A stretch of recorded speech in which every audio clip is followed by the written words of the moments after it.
built on there has been a policy, very clear policy of the university on naming buildings, streets, but not curricular programs, no?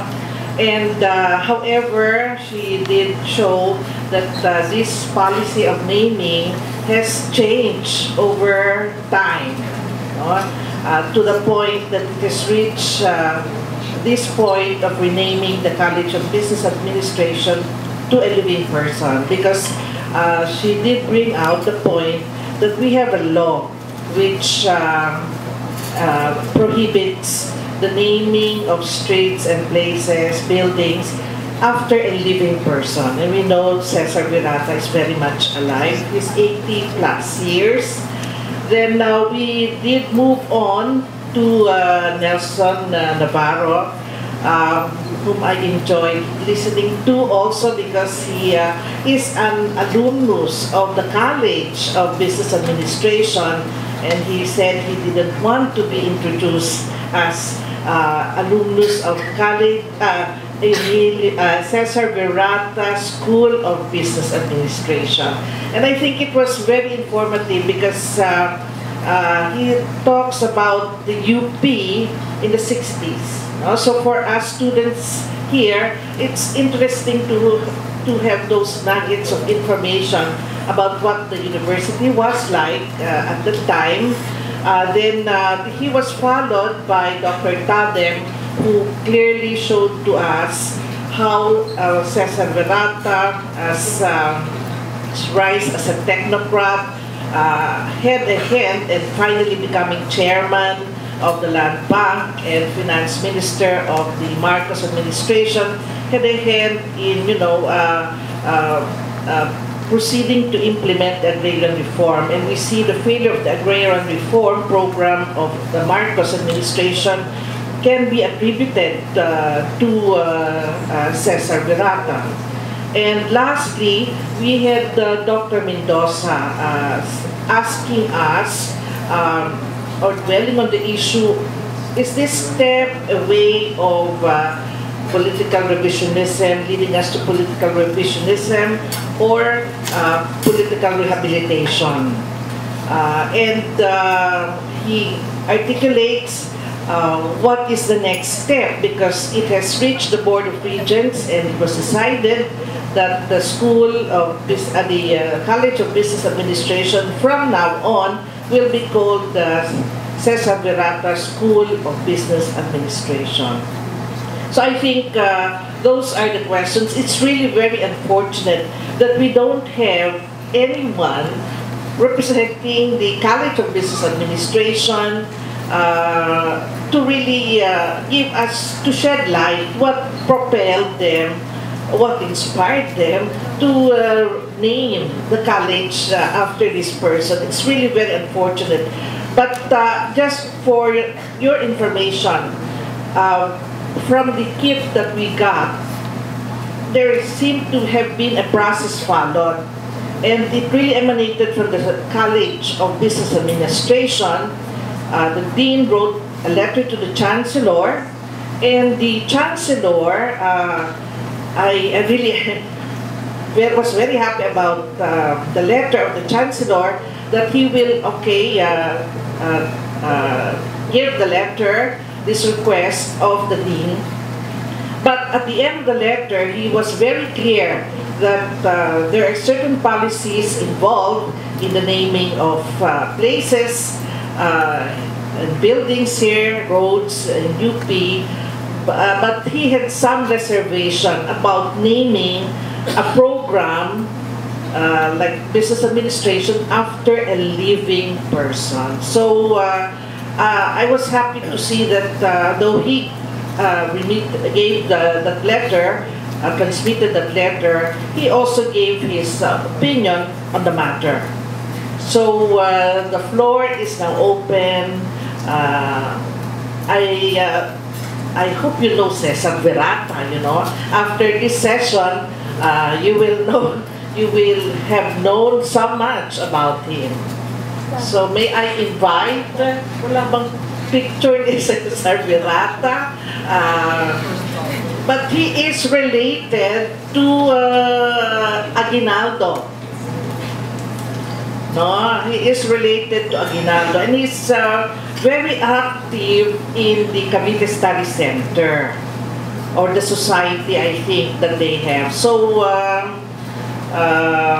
so those are just putting him in a context.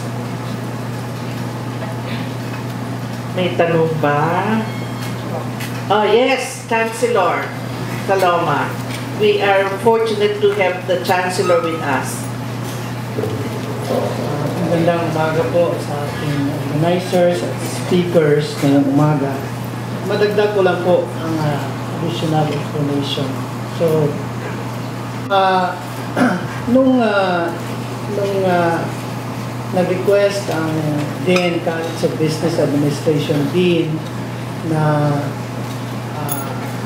i-rename ang kanilang Kolehiyo into the Virata School of Business as a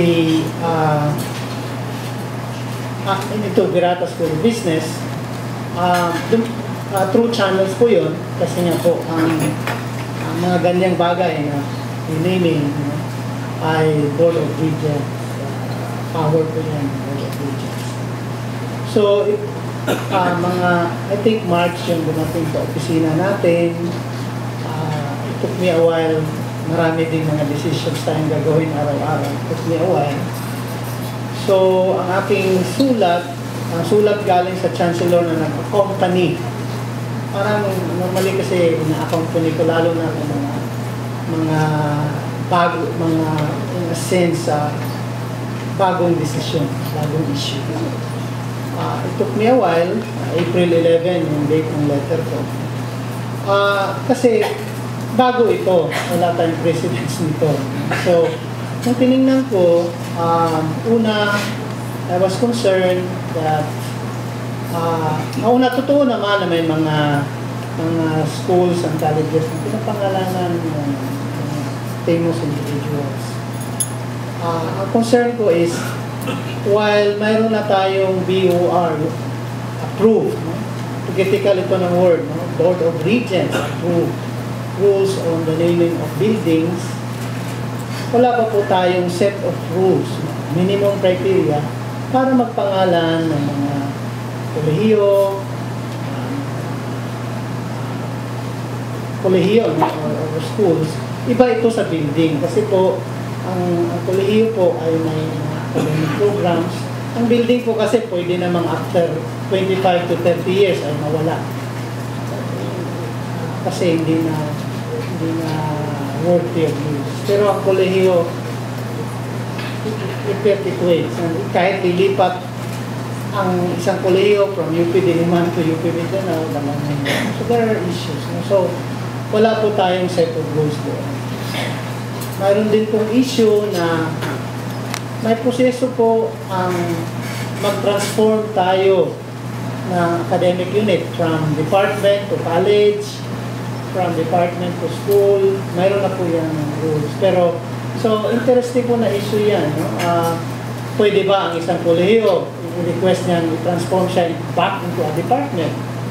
So, may mga proseso na sundin. So, kasi po, ang aking principle ay hindi ko patigilin ang isang sulat, lalo na kung hindi naman po address sa akin, through channels. Kasi hindi po tama na ilagay mo sa kinailaman ng file ng paper dahil ayaw mo. So, pinaward ko with the concern that from my perspective, meron namang services si Mr. Virata, ngunit bago natin, ang aking recommendation is bago decidean ng university, ang issue ito ay magkakaroon sana, mag-formulate muna tayo ng set of minimum criteria para mapag-usapan. Kasi nga, concern ko, living person is one, but I was also more concerned with the other aspects. So, ang desisyon ng board, in-approve na. But I would also like, kasi wala namang representative din dito si President Pascual, nung tinanong ko siya, ano po ba nangyari sa recommendation ng Office of the Chancellor, actually binanggit niya na dapat din gumawa tayo ng set of minimum criteria. Paano po ba tayo nag-administrate dito sa Diliman, sa Office of the Chancellor list? Naniwala po tayo that rules and processes govern the way we administrate and manage and operate UP Diliman. Because I think with the diversity of opinions that we have, it is one of the effective way that we could ensure there is transparency, fairness, and predictability in the way we manage our university. So, yun lang po ang ibabagtag ko. Maraming salamat. Dan din siya, pero may appeal. The staff regent has written that it's a new staff regent. Yung nag-approve nito ay outgoing staff regent. Sinabi niya, they were just surprised bakit biglang bumagsak. No time for consultations, no time to ask questions noong April 12, 2013 Board of Regents meeting. Nang mga naging fundamental issues nun for the students was the question of the codal provisions which are considered anti-poor. Kung hindi ka makabayad ng tuition, drop ka from the rolls, yung forced leave of absence. So itong naka-agenda ay hindi alam. Usually, the sectoral regions share the agenda with the community and then they ask for opinions. They ask for ito wala sa agenda. Pero in the June 20 Board of Regents meeting, the new staff regent, on the basis of the criticisms coming from the public outside the university, raised the point again, and the Board of Regents said, okay, prepare your arguments and present them in the next Board of Regents meeting. So she is asking for our help in terms of petition signing.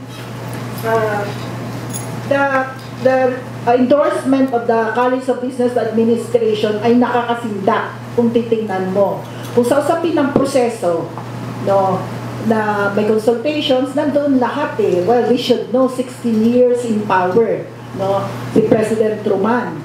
So talagang narito lahat. Who signed? Mahar mga has signed, Alparasing signed, PA alumni signed, including Neri, the infamous Neri Gloria Macapagal Arroyo. But they signed. They even had a meeting of the administrative staff and reps early 2012. So dumaan sila sa proseso. The problem is, ang point ko, we can still do something about it. At the very least, mag-petition tayo.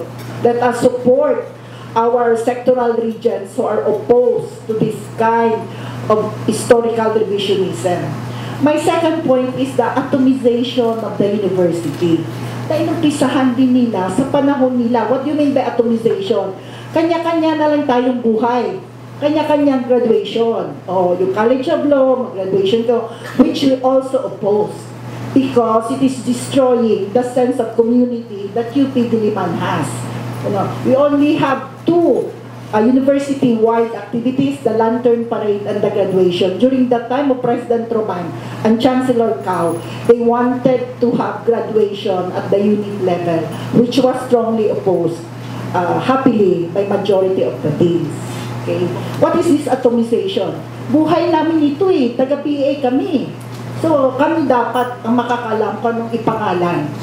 Are we like that now in the University of the Philippines? Wala tayong pakialam kung bigla na lang may Sogo theater dito? Because the faculty of the College of Arts and Letters has recommended that name.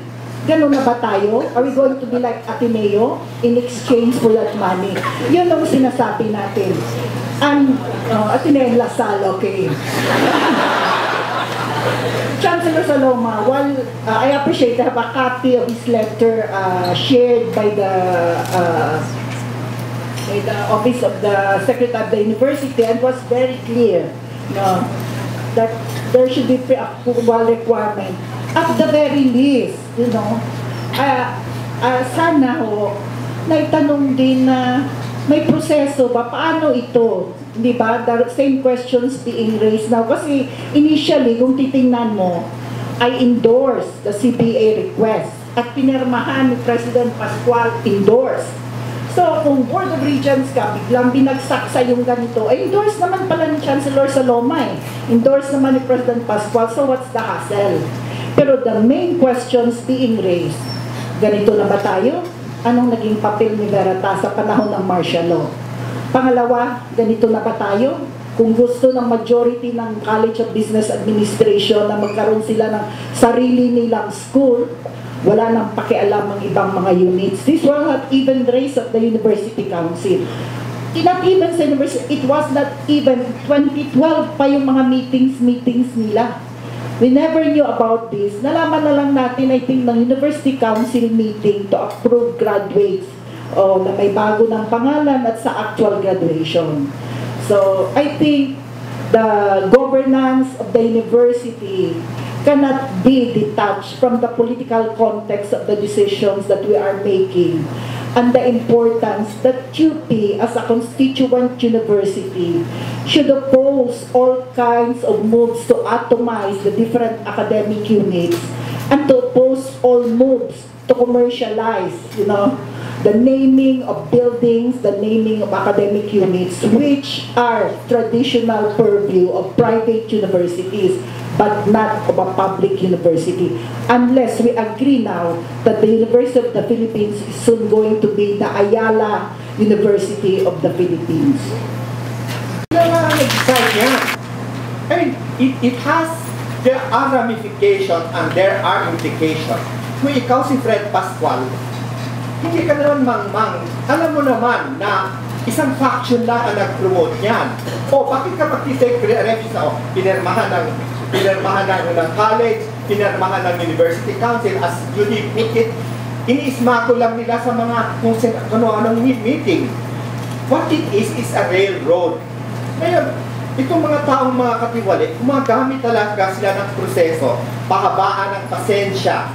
You know, ganyan din ang kuha nila Marcos. Ang kuha nila is that over time, makakalimutan lahat natin yung ipinaglalaban natin. Kaya I think there is no excuse for them. Tama yung sinabi niya na, okay, done deal na ito, and others forever, it's already cast in cement. No, there is an appeals process. So, naisahan tayo, kailangan hindi tayo magpapatuloy na palaging naiisahan tayo. We should manifest our objection and tell them, you cannot get away with murder. You cannot get away with railroading and hoodwinking and making sure that mapapagod na lang kami ng kakaprotesta. The spirit of the University of the Philippines is eternal vigilance against people who are the enemies of truth, who are enemies of justice, and the enemies of freedom. I mean, alam mo, kung gusto niyo pumunta kayo sa ibang pamahalaan, private, gusto niyo na, based on your religion, based whatever, but the University of the Philippines is the University of the Philippines. Kanya, tinatawag kayong mga scholar kayo ng bayan. Ang taong bayan is the blood, sweat, and tears of this country that enables you to study here. Hindi lang dahil sa kayo ang pinakamatalino, you're the best and brightest of your generation, but because the best and brightest of this nation have a responsibility. Tayo ang responsable sa to make sure that our country will live up to its ideals. Sino pa? Binigyan tayo ng privilege. Unang-una ng Panginoon, binigyan tayo ng utak. Matalino tayo. Para ano gagamitin natin itong talino? And take note, you're heavily subsidized by the Filipino people. So very obvious ang inyong responsibilidad. Okay, maging magna cum laude kayo, maging top dancer kayo, maging Miss Philippines second runner-up kayo. I don't really care. But overall, ang katanungan pa rin, para ano ang lahat na kaetika na ito? No? In the end, you know, what do we measure our lives in relation to? Di ba sa bayan natin? At ang bayan natin hindi isang monumento at isang mythical creation. Tunay na tao yan. Yun yung si Cristel, di ba? Yung sinasabi niya. Si Cristel, isang mahirap na nagsisikap, dahil sa hindi siya makabayad ng tuition, makakuha na siya, ipanilibo ang absence niya. And you know, when you're 80 years old, I know a lot of you here are 17, 18, you're very confused. Your value system is really all under attack. Diba? Maraming nangyayari sa'yo. May personal ka, yung hormones mo, rampaging all over the place. Klaro yan, ano? Diliman. And then, on the other hand, binangangalanda ka na, hoy, may responsibilidad ka, hoy, may bayan ka. Meron kang obligasyon sa mga gulang mo, sundin mo mga gulang mo kasi sila nagtutustos sa inyo. Isang bagay yan, responsibility. May responsibilidad ka sa university na mag-aral ka para sumunod ka sa academic program. And then, on top of that, meron kang, hoy, meron kang pananagutan sa bayan. Dapat maglingkod ka sa bayan. And it may look like a pie in the sky, napakalaki. Pero as you grow older, you will realize that there is a purpose for this. You are privileged, you are very bright people. That's why you have an obligation to make sure that this society is put on the right track and that every Filipino must have a chance in life. This is a basic question of truth. This is a basic question of justice, you know.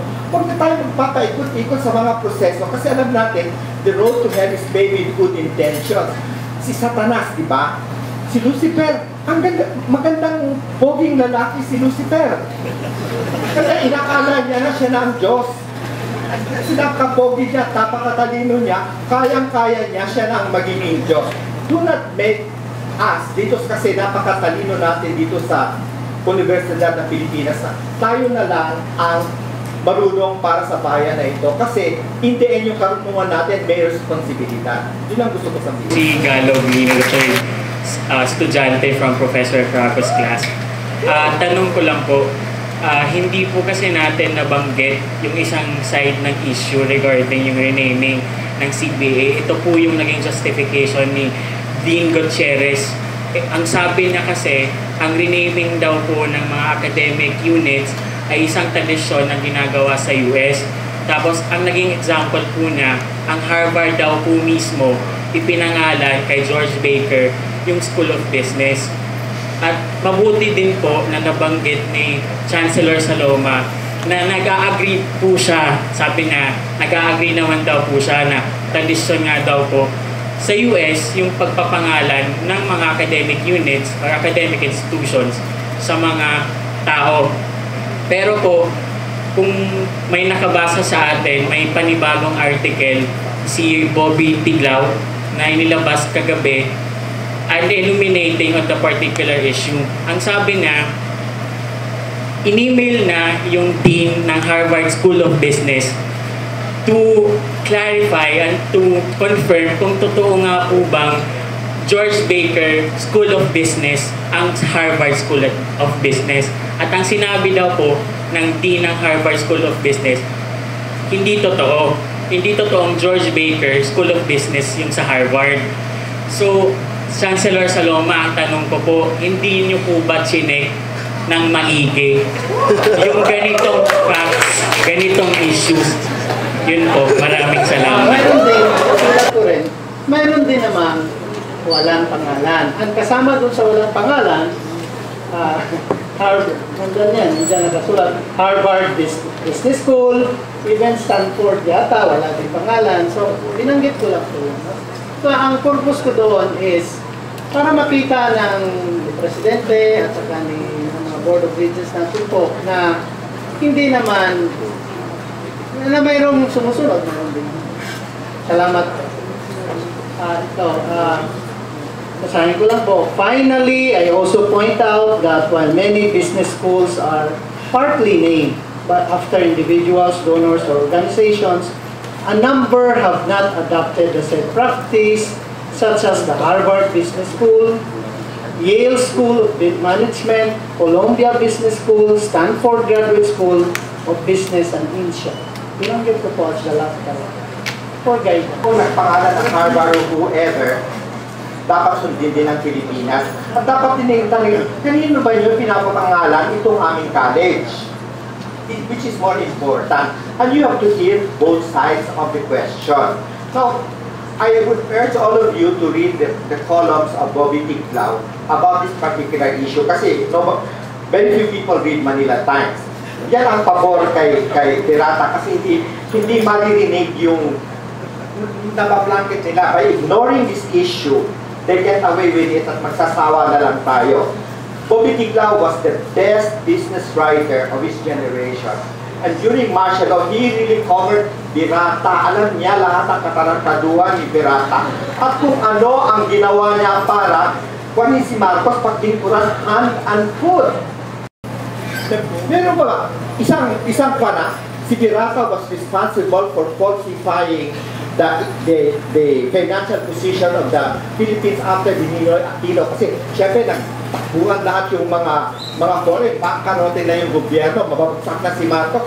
Si Virata, they misrepresented that the Philippines had $600 million in its financial reserve. Silang dalawa ni Laya. Yeah. They were found out that is a very criminal behavior more than anything, you know, guilty. Dina-justify niya yung talagang mali si Marcos. At saka alam ba nyo, yung basahin nyo kay Bobby Ticlaw. Yung mga naglingkod kay Marcos, katulad ni Enrile, ni Ramos, sina Ting Paterno, nagsisi na sila. Tumalikod si Virata up to very last minute kasi daw, I owe it to my constituency. Tuta ka lang ni Marcos. Sino ba constituency? Kundi si Marcos. Ang hindi niya alam, nung exact moment na naninindigan siya para kay Marcos, nag-i-EDSA na, in-offer ni Marcos kay Enrile na you can be the Prime Minister. Pinagtawa lang si Enrile, ha? Magiging tuta mo lang, katulad ni Virata. He didn't exactly say these words, but that was the implication of it. I mean, itong si Virata, pinindeho na siya ng gusto ni Marcos. Siya na alam na niya na pinindeho siya ni Marcos, diba? Pasalamat siya ni reject ni hanggang ngayon ba naman, as pointed out by Judy yung kanya, tapos isang point pa about Virata, hindi daw siya nagpayaman under Marcos. Wrong. Nagpayaman siya under Marcos. Alam niyo ba, kung naninigbihan ka sa gobyerno at tumatanggap ka ng salary, kukunti lang. Virata had 24 directorships in different government corporations, more than Imelda Marcos. He was getting more than 1.5 million pesos every month in 1980 prices. I mean, you know, syempre yumaman siya at saka yung mga directorship, mga consultantship.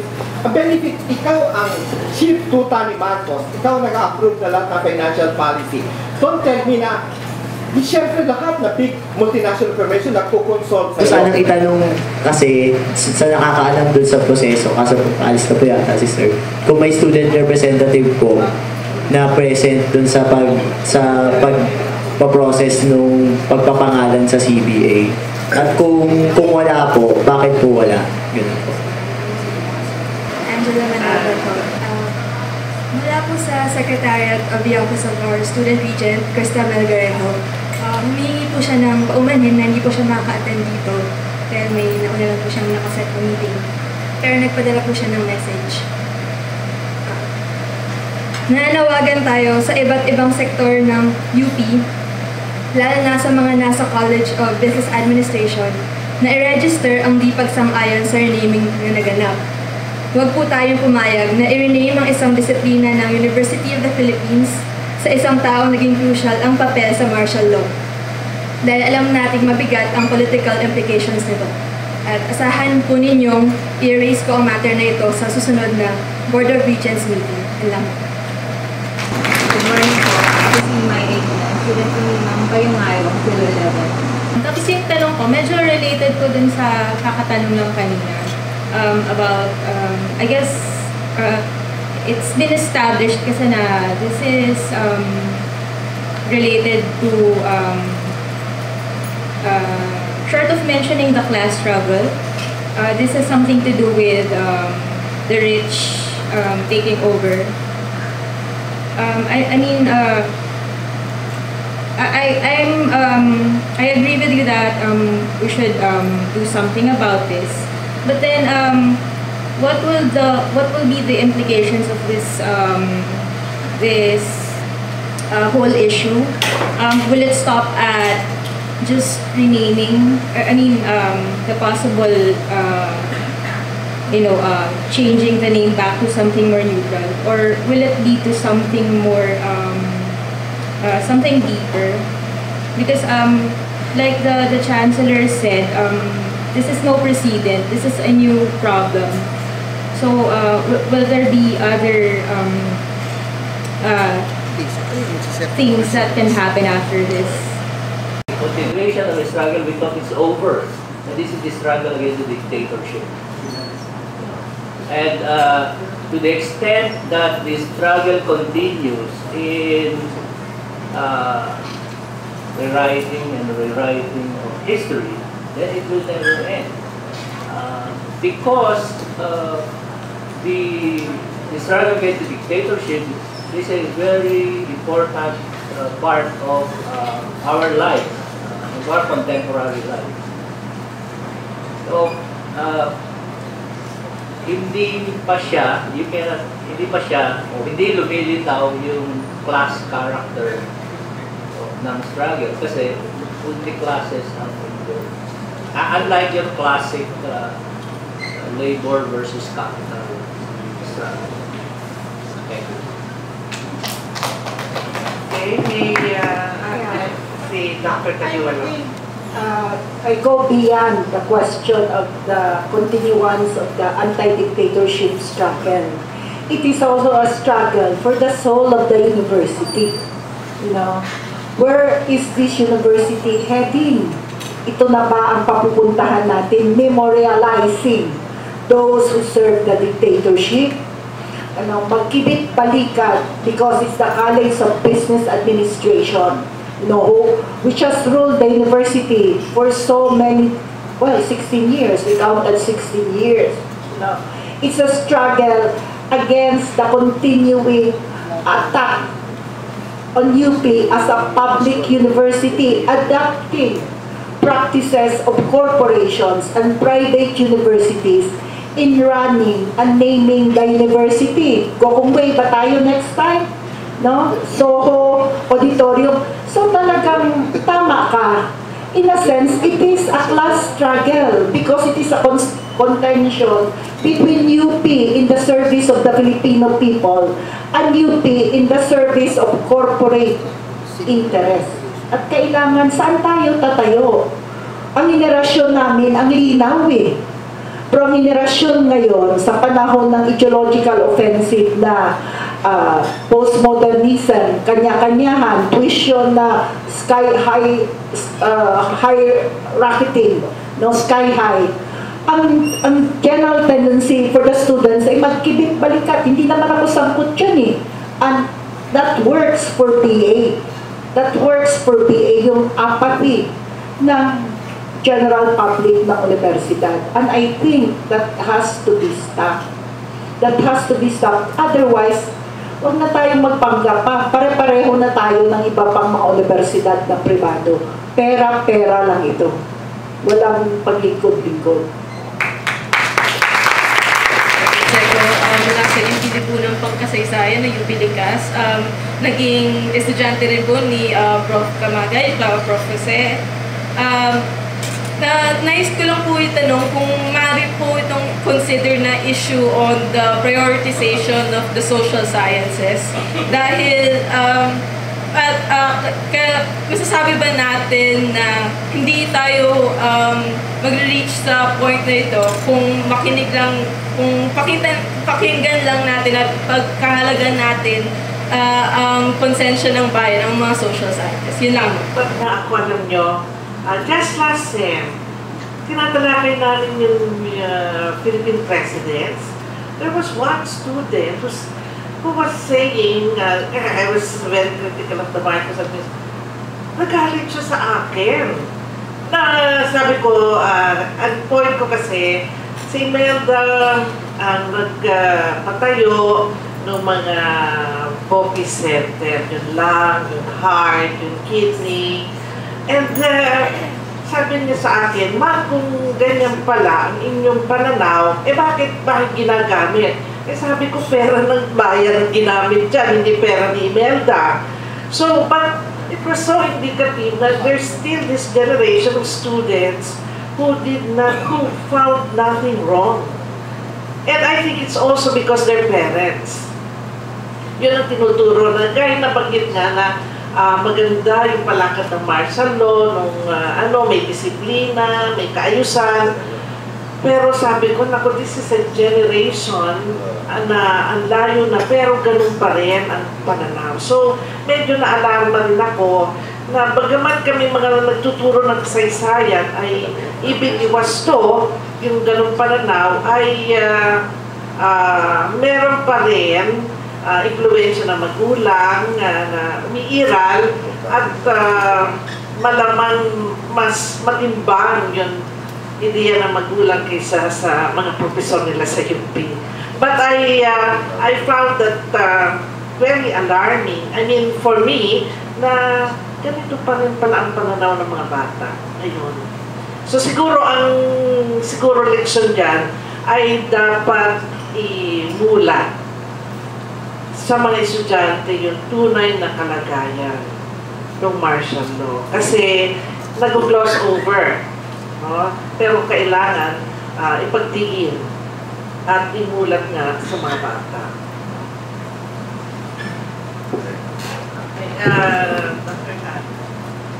I think one reason why meron parang historical revisionism na nangyayari ngayon, tsaka Marcos has been rehabilitated, not just the local level but also the national level, as Dr. Mendoza pointed out, is that the leaderships that came after Marcos didn't really perform that well either.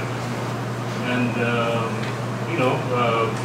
as was pointed out, after Marcos, it was still the same old elite game that took over. And many of those elite families that were sidelined during the martial law period came back with vengeance and also imposed their own brand of elite governance and leadership, economically as well as politically, on the country.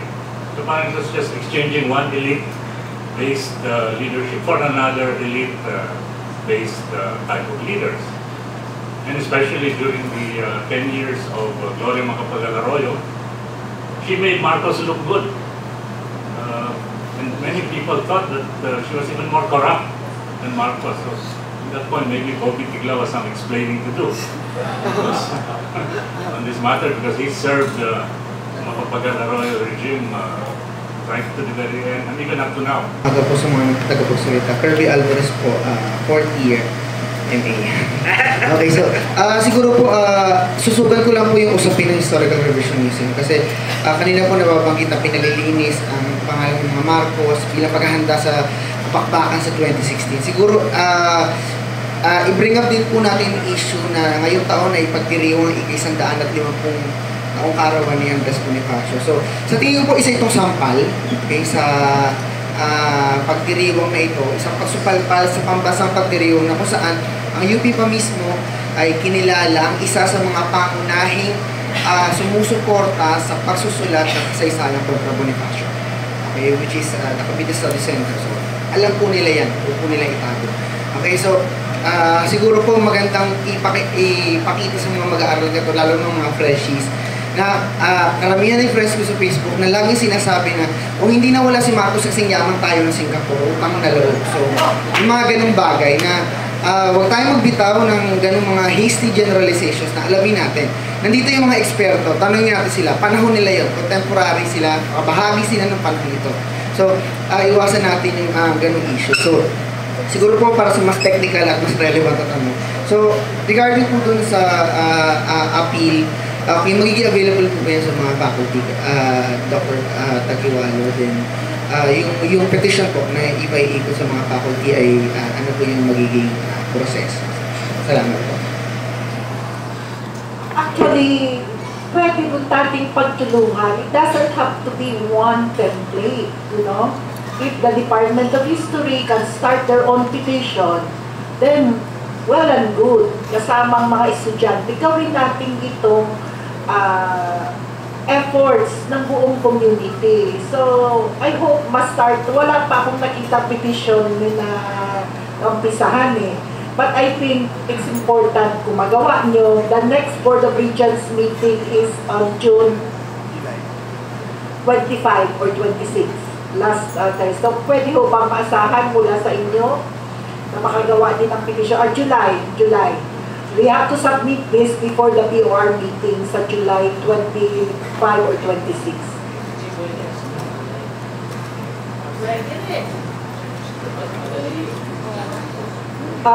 Pero mas maganda kung sabay ang efforts. May online, tapos may hard copy.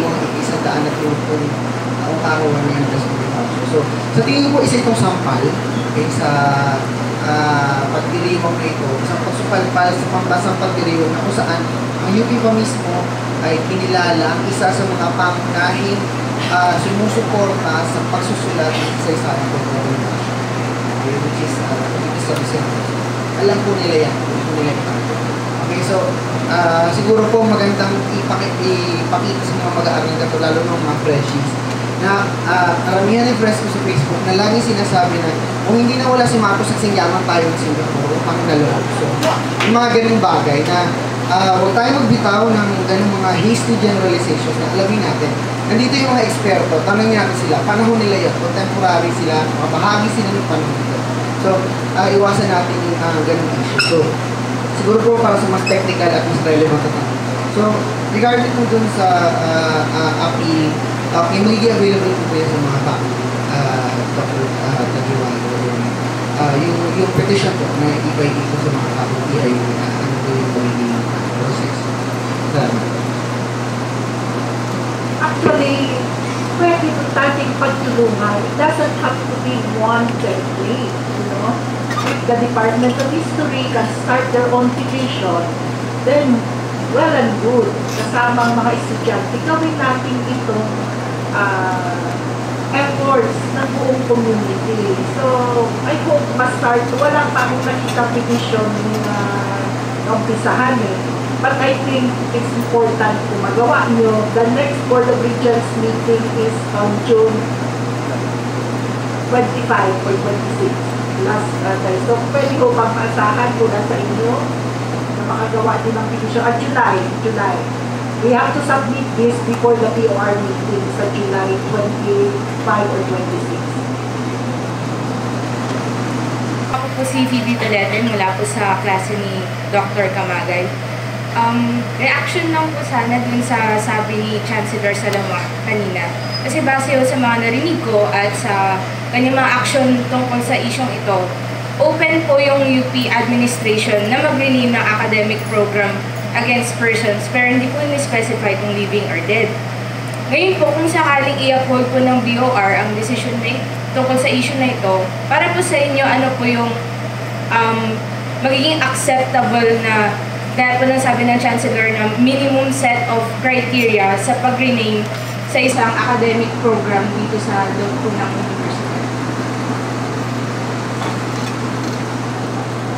I think which you can be confront. You can assume that the Board of Regents will just be deaf to the argument. Kasi kung itatanggap mo na yun, bakit pa tayo nakikipagkalandakan dito? Ang feeling ko, with 2 votes there, that's enough. Ngayon, ang like that is that magpakitang ilas kayo mga estudyante dito sa pamantasan ng Pilipinas na nakikita nyo yung issue at klaro sa inyo kung ano klarong issue. Kasi kung ipahayag nyo yan, hindi sila maaaring magbingi-bingihan. Pwede lang silang magbingi-bingihan kasi time always favors the oppressors. Didedmahin lang kayo hanggang magsawa kayo. Ngayon, kung hindi mo naiintindihan yung katotohanan na yun, talagang palagi silang nakakalusot. Ito mga sabi na magaling pa nung panahon ni Marcos, yan din nagsasabi, magaling pa nung panahon ng mga pharaohs. Yung kaibigan nagsabi sa akin, nung panahon ng pharaohs, magandang Egypt, everything, kumakanta lang sila. And then I told him, okay, maganda kung pharaoh ka. Kung pamilya ka ng pharaoh, pero kung slave ka, hindi magaling yon. At karamihan sa'yo ng panahon ng pharaoh, slaves kayo, nagbubungkal kayo ng bato para gumawa ng pyramids. Pag hindi na nyo kaya, itutulak na lang kayo at lalakiguhin kayo. Pag namatay kayo, itutulak na lang kayo sa bangin. Ganun ang mangyayari sa inyo. Siyempre, oppressive regimes like Mussolini, the trains always run on time daw, di ba? Yung mga inconveniences na nakikita nila. Democracy is really messy. There's a lot of negotiation. There's a lot of consideration for the rights of others. But we have no other choice because the Lord did not give all the brilliance to only one person. He distributed intelligence to all of us, and we have to negotiate among ourselves. Meaning that my rights only go so far as I do not infringe on the rights of others. Diba? It's always more efficient if somebody will just dictate kasi siya lang ang marunong. But si Mussolini hindi totoo that the trains run on time. Pineke nila yung mga historical records. Miski huli sasabihin nila, it ran on time. Eh pag sinabi mo, it does not run on time, you're just like the little boy who said, the emperor has no clothes. You know, ganun lang nangyayari niya. It's a kwan of the mind eh. It's an attitude that you have. You have to challenge such BS, you know. The kind of argument that people always resort to when they have run out of real arguments or they want to evade the real issues. Like itong mga BA ito, hindi sila makakasibot dito dahil wala silang masasabi. Anong sasabihin nila? Paano nilang ipagtatanggol yung mga pulisiyang baluktot? Hindi nila kayang i-defensa. Di ba sabi ni Ramon Magsaysay, can you defend this in Plaza Miranda? In other words, sa harap ng demokrasya, huwag mong sasabihin na lahat ng mga tao po sa iyo, mga komunista yan, mga gago yan, mga walang pinag-aralan, walang PhD yan, hindi nag-aral sa Harvard, therefore we can ignore them. No! Can you defend this in Plaza Miranda? Yan ang attitude ng College of Business Administration, elitista. Ang feeling nila, sila lang ang nakakaalam. And it is our responsibility to remind them, hoy, hindi lang kayo ang nakakaalam kasi pare-pareho tayong tao, isa tayong boto, di ba? Hindi lang tayo isang boto, isang buhay lang tayong lahat. Maraming salamat po. Process dyan. Una, dapat dumaan ito sa University Council. Go through the process of anything na any change regarding curriculum and other academic matters should go to the University Council. At mahabang proseso yan. Papalitan mo lang ang pangalan ng isang course. Dadaan ka ng take several months before it can finally reach the Board of Regents. Ito, 2 buwan lang. Kasi nga, they sidestep the Board of Regents. Yung pangalawa, dapat magkaroon ng extensive consultations. University-wide. Kaya yung sinabi ni Dr. Taguiwalo, ang pinonsulta lang nila ay sila. They consulted themselves. Naturally, lalabas dyan ay, oo, papayag sila. Pero hindi nila kinonsulta the greater UP community in general in order to have a much wider university. Pangatlo, kung walang mangyari dito at they will retain the ridiculous name of Cesar E.A, Virata School of Business, dapat siguro magtayo na lang tayo ng ibang School of Business aside from the School of Business. That will be a real School of Business dedicated to the service of the Filipino people. I say this because other universities abroad have such situation. Kyoto University has 2 schools of economics. Sabay-sabay yan. 2 faculty of economics ng Kyoto University. One is devoted to yung neoclassical, neoliberal economics. Yung isa naman is more socialist and Marxist oriented. And they exist side by side. They compete with each other. We can do the same here.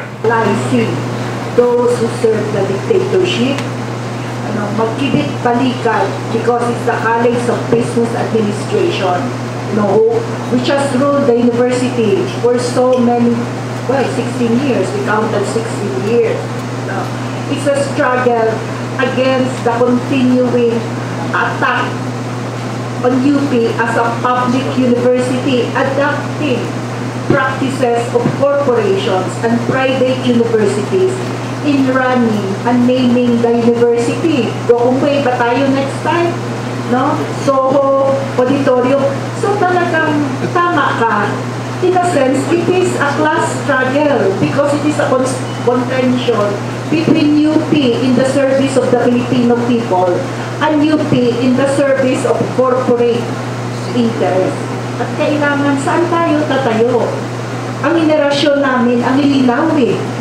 Pero ang henerasyon ngayon, sa panahon ng ideological offensive na postmodernism, kanya-kanyahan, tuition na sky high, high rocketing, no, sky high.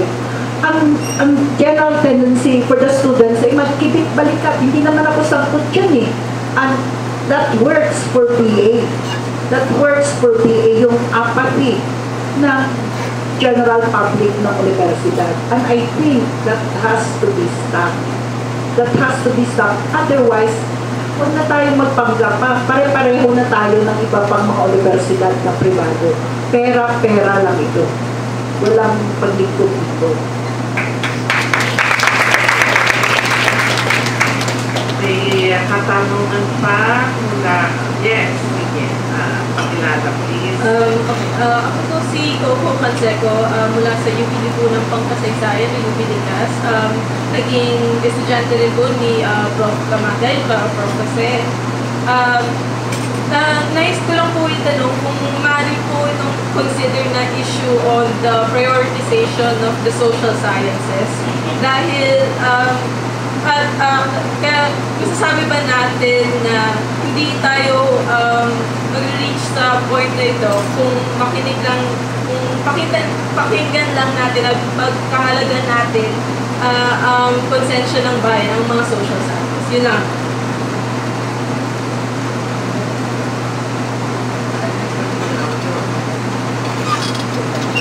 Tulad na ang pagod nyo, just last year, sinatalakay namin yung Philippine presidents. There was one student who was saying, I was very critical of the Bible, nagalit siya sa akin. Na sabi ko, ang point ko kasi, si Imelda nagpatayo ng mga focus center, yung lung, yung heart, yung kidney. And then, sabi niya sa akin, ma, kung ganyan pala, inyong pananaw, bakit pa ginagamit? Sabi ko, pera ng bayan ginamit dyan, hindi pera ni Imelda. So, but it was so indicative that there's still this generation of students who found nothing wrong. And I think it's also because their parents. Yun ang tinuturo na, kahit nabanggit nga na maganda yung palakad ng martial law, may disiplina, may kaayusan. Pero sabi ko, this is a generation na ang layo na, pero ganun pa rin ang pananaw. So, medyo na-alarma rin ako na bagaman kami mga nagtuturo ng kasaysayan ay ibig iwasto yung ganun pananaw ay meron pa rin influensya ng magulang, iiral at malamang mas matimbang yung ideya ng magulang kaysa sa mga profesor nila sa UP. But I found that very alarming. I mean, for me, na ganito pa rin pala ang pananaw ng mga bata. So siguro leksyon dyan ay dapat imulat sa mga estudyante yung tunay na kalagayan ng martial law. Kasi nag-gloss over. No? Pero kailangan ipagdiin at imulat na sa mga bata. Ng VA Mafia dito is deadmahin na lang. Kasi pag dinedma, magsasawa din yung mga aktivista na yan. Kasi pag tingin nila, aktivista lang ang nag-uupos ng ganitong kabalbalan. Hindi po yung totoo. You don't have to be an activist. You don't have to be very political. You don't have to be ideological. You just have to have common sense to know that something is very, very wrong and very, very hypocritical about it. Ngayon, in one of my blogs about Cesar E.A, sabi ko, you should have the decency to refuse an undeserved honor. And the UP officials must oblige him on that. But on the other hand, I don't think he has the decency. Siya nga nagpasimuno, siya nga ang gusto na kununahan siya eh. Bakit naman niya babawiin ngayong nakalusot na siya? Diba? So I think that we have to continue. There's an appeals process, meron staff regent, meron at least isa tayong student regent na will make sure na hindi nila pwedeng deadmahin ito sa susunod na Board of Regents meeting. And I suggest you go there, I mean, yung mismo sa labas, to remind the Board of Regents, other members, as they come in, to remind them, hoy, huwag ninyong ilibing, huwag ninyong ibaon sa mga ibang extra business o processes, etc., etc. Itong issue na ito kasi importante. At sabi ko rin, sige, mas gusto ko nga na Virata and the College of Business, they dig their heels into this because it will be a perpetual reminder to us na iniinsulto tayo araw-araw at sinababayaan natin duraan ang pagmumukha ng karangalan ng ating bayan. Hindi ito mangyayari. This is a kind of struggle. Parang it sticks out like a sore thumb. Diba? Na mali ngayon, sige, nakalimutan na natin kasi we have let off steam already, naka-blabla na tayo ng gusto. Pero bukas pagising mo, nandyan pa rin eh. Next month, nandyan pa rin yan. It's a perpetual reminder na bakit ba ang pangalan niyan Cesar Virata? Kasi tutayan ni Marcos na hanggang ngayon nag-survive at pinayagan natin mag-survive. Ganito na lang ba tayo? I think the onus is on us. Wala silang dapat gawin. I-deadmahin lang nila kasi na-railroad na nila, nagawa na nila lahat. Sila ang nakalulok. You know, why fix it? It ain't broke. Why fix it? Nandun ang attitude nila. Parang kanya ang iniisip ko talaga, pahabaan ito ng pasensya eh. Ang ko po dito ay, may pag-asa pa po ba yung Pilipinas para magbago? Kung meron po ba tayong pag-asa, paano natin ito makakamit? Kailan, saan, at sino yung gagawa ng pagbabago sa bansang ito? I think it's an attitude. If your attitude is palaging may pag-asa pa ba, of course the answer is should be palaging may pag-asa. Kasi kung wala tayong pag-asa, bakit hindi pa tayo magpatiwakal na lahat? End it all. End the suffering. If the whole purpose of life is just to suffer all these stupidities and all this injustice, what's the point of living? Diba? The attitude be there is always hope because we will always fight for what is right, what is the truth, and what is good for our people. We have to yan ang dinamisahin ni Jesus Christ, di ba? May pag-asa ang mundo makasalanan. Si Kristo for 40 days and 40 nights talagang binolabola siya ng demonyo. Bumigay ba siya? Hindi siya bumigay. Ganon din tayo. Kung bibigay tayo, well, talagang walang pag-asa. Pero habang hindi tayo bumibigay at hindi tayo sumusurrender, may laban pa. And I don't want it to make it so bleak. But it is an attitude. If your attitude is defeatist, there is nothing that will save you. But if your attitude is optimism and hope, then you will discover the strength, day by day, to fight for it. Diba in the depths of the Marcos dictatorship, sino bang pag-aakalang hindi forever yung mga Marcos na yan? Pagkatapos ni Marcos, nandiyan si Imelda. Pagkatapos ni Imelda, nandiyan si Bongbong. Pagkatapos si Bongbong, nandiyan si Borgie. Oh. Lahat natatapos, lahat may katapusan. Dapat yun ang ating itanim sa sarili natin. Kasi yung mga question, sinong magsisimula? Eh di ikaw, bakit hindi ka? It should start with you. Kung ikaw hindi naniniwala, alam mo yung optimism and struggle is infectious eh.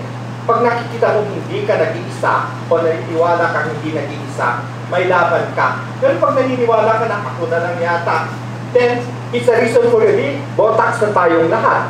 Diba? I'm Eldrin and I'm an alumnus of College of Business Administration. First, I would like to appreciate this. This is an information dissemination venue for us. Because I myself, I'm torn between graduating from the college and at the same time, not reaching that Marcos era. So, at least we're informed of this kind of renaming. Actually, we know this na lang after we graduated. So, as to my question, as an alumnus or what's in it for us. First, the renaming of the edifice, and the second one, what can we do? And the third one is how can I leverage this, what do you call this, for example, a movement, or how can I convince my co-alumni who's not grand or who's not even born in the Marcos era. Nagawa mo sa puntong ito, medyo may mga nabanggit na pwedeng mag-petition. Siguro yung mga ka-graduates mo ay pwede mo silang i-galvanize at mag-petition na iurong kung maaari ng BOR ang kanyang desisyon hinggil sa pagpapangalan ng iyong kolehiyo. Kasi hindi lang edifice, ito ay programa. Magiging college of, talagang bagong-bago ito. It's a school, Virata School of Business Administration. So, malaki ang repercussion nito sa inyong kolehiyo. So siguro ay kung pwede mo silang kalampagin, mag-petition na kung pwede nga iurong itong desisyon na ito. So yun